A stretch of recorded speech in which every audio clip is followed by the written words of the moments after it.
नमस्कार, स्वागत है आपका ए टू जेड कंप्यूटर स्टडीज में। आज मैं आपके लिए लाई हूँ एक बहुत ही महत्वपूर्ण वीडियो जो है मृदा के बारे में। तो चलिए शुरू करते हैं आज की ये वीडियो।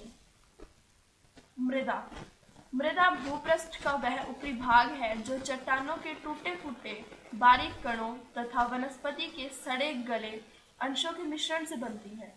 इसको बनने में लाखों करोड़ों वर्ष लग जाते हैं। मृदा प्रकृति का बहुत ही मूल्यवान संसाधन है। जलवायु एवं जैव रासायनिक प्रक्रियाओं से बनती है ये मृदा। मृदा के प्रकार: जलोढ़ मृदाएं, काली मृदाएं, लाल और पीली मृदाएं, लैटराइट मृदाएं, शुष्क मृदाएं, लवण मृदाएं, पीटमय मृदा, वन मृदाएं इत्यादि।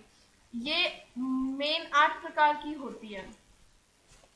जलोढ़ मृदा, चलिए तो हम जलोढ़ मृदा के बारे में जानते हैं। उत्तर भारत का विशाल मैदान इसी मृदा से बना है। ये भारत का सबसे अधिक मात्रा में पाई जाती है। ये सबसे अधिक उपजाऊ भी होती है क्योंकि ये नदियों द्वारा बहाकर लाए गए अवसादों से बनती है। इस मृदा में पोटाश की मात्रा अधिक और फास्फोरस की मात्रा कम होती है। ये मृदा घाटियों, डेल्टाई क्षेत्रों तथा तटीय मैदानों में पाई जाती है। इसका रंग हल्के धूसर से राख धूसर जैसा होता है। यह भारत में ब्रह्मपुत्र, गंगा मैदानों में पाई जाती है। जलोढ़ मृदा 2 प्रकार की होती है, बांगर और खादर। तो बांगर और खादर के बारे में भी थोड़ा देख लेते हैं। खादर गंगा के ऊपरी और मध्यवर्ती मैदानों में पाई जाती है। खादर हर साल बाढ़ों के द्वारा निक्षेपित होने वाला नया जलोढ़क है। यह महीन गाद होने के कारण मृदा की उर्वरता बढ़ा देता है। जैविक पदार्थ हर साल आते हैं। मिट्टी की उत्पादकता अधिक होती है। अब देखते हैं बांगर। बांगर पुराना जलोढ़क होता है। इसका जमाव बाढ़ग्रस्त मैदानों से दूर होता है। खादर और बांगर मृदाओं के कंकड़ पाए जाते हैं। उत्तर के हिस्से में मिट्टी काफी ऊंचाई पर है और प्राचीन है। यहाँ की भूमि ऊंची होती है और इसकी उर्वरता कम होती है। काली मृदा, जैसा कि इसके नाम से ही पता चलता है कि ये काले रंग की मृदा होती है। इसका निर्माण ज्वालामुखी क्रियाओं से प्राप्त लावा से होता है। इसको रेगड़ मृदा या कपासी मृदा भी कहते हैं। यह एक उपजाऊ मृदा है।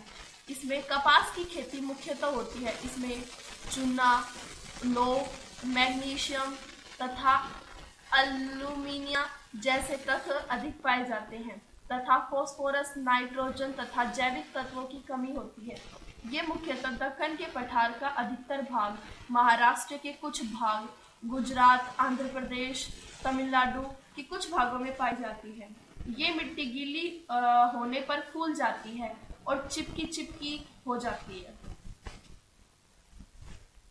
लाल और पीली मृदा, इसका रंग नाम से ही पता चलता है कि लाल होता है। जलयोजित होने के कारण यह पीली पड़ जाती है।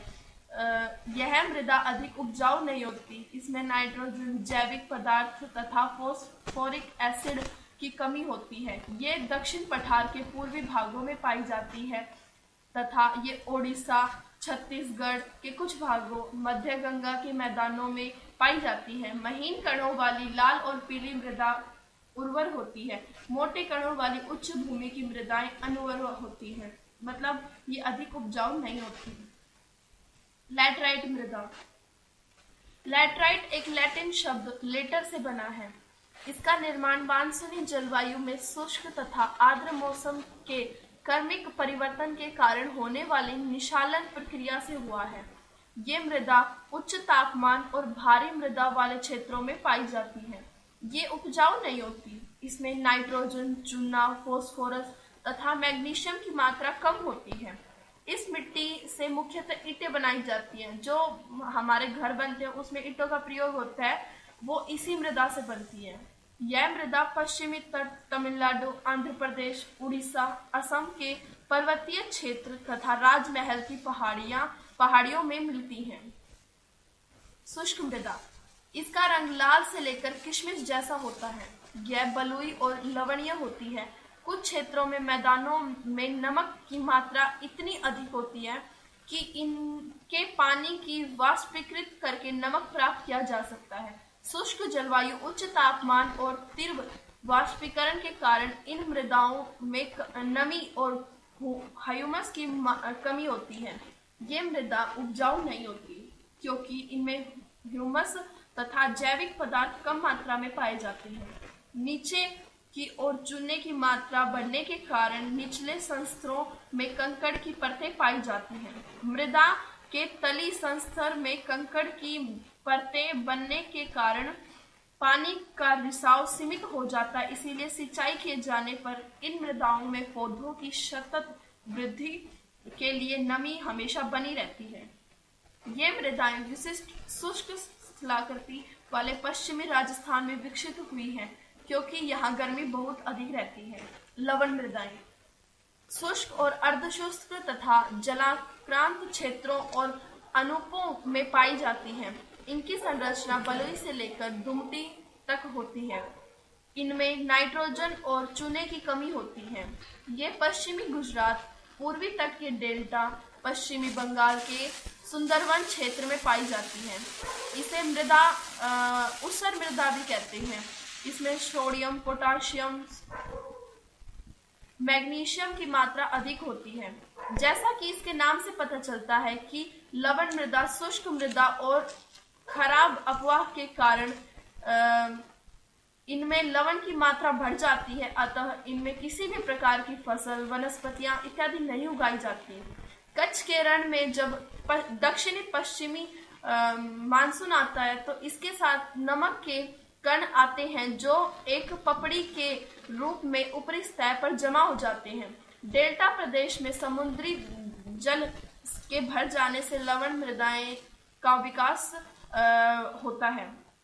अत्यधिक सिंचाई वाले गहन कृषि क्षेत्रों में, विशेष रूप से हरित क्रांति वाले क्षेत्रों में उपजाऊ जलोढ़ मृदाएं भी लवणीय होती जा रही है। मृदा की लवणता की समस्या से निपटने के लिए जिप्सम डालने की सलाह दी जाती है। पीटमय मृदाएं, ये मृदा भारी वर्षा और उच्च आर्द्रता वाले क्षेत्रों में पाई जाती है। यहाँ वनस्पति की वृद्धि अच्छी होती है। इन क्षेत्रों में मृत जैव पदार्थ की बड़ी मात्रा में इकट्ठे हो जाते हैं जो मृदा को ह्यूमस और पर्याप्त मात्रा में जैव तत्व प्रदान करते हैं। जैव पदार्थ इस मृदा में लगभग 50% मिलते हैं।